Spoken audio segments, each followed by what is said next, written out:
The Sunraysia Safari Cross Country Rally always attracts some special vehicles, and this year is no exception. We managed to pick up some of Les Walkden's Evos, so they've done a few safaris and a few other rallies, so they're totally specced up, ready to go. And look, Les drove a hard bargain. I only wanted to buy one car, and we ended up buying a few and a shipping container of spares. So, what inspired you to do it? We were doing it in the side-by-side the last few years, and then just with my daughter navigating.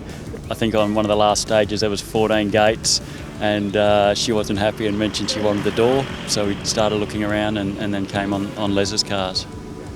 So yeah, it was definitely a step in the right direction, just being a lot more competitive now. I think we're up to sort of 11 or something yesterday, and then we DNF. Did you realise the extent of the pedigree in these cars when you started looking? Did you know?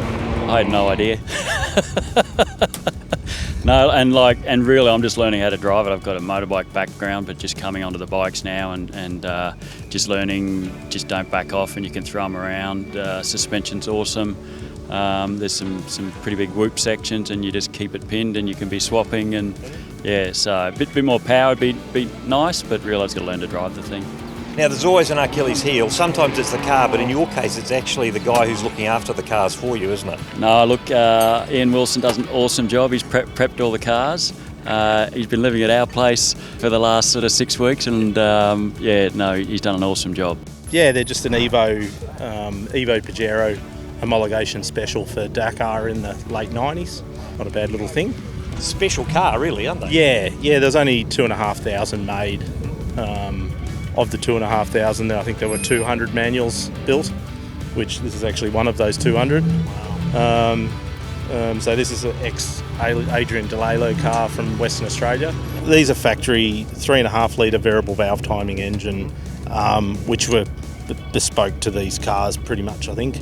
All the suspension it's got independent rear suspension, and the front is a independent coilover front, which no other car in that era got in the NL series, because at the time Dakar was a production type vehicle. Yep. And you couldn't modify anything. The way it came out of the factory was the way they raced them. So so you had to have a couple of hundred of them at least. Yeah, 2,500 was the cut-off. So they built the 2,500, and then that was it. And like the bonnets are aluminium with the bonnet vents. The front guards are different. Obviously the flares are all different. So yeah, they're quite a different beast. They've got a lot more chassis strengthening and stuff already on them from factory.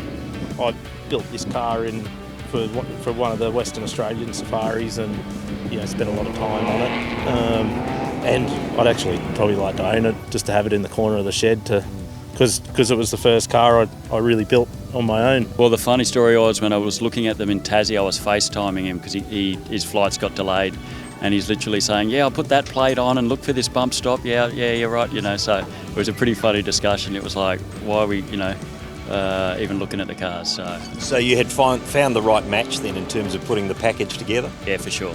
Yeah, super happy. And just the history of the car is pretty cool. And looking bigger plans, we'd like to be looking at going overseas and going and do Africa Eco Race and racing Dakar Classic. That's sort of our 2-3 year plan.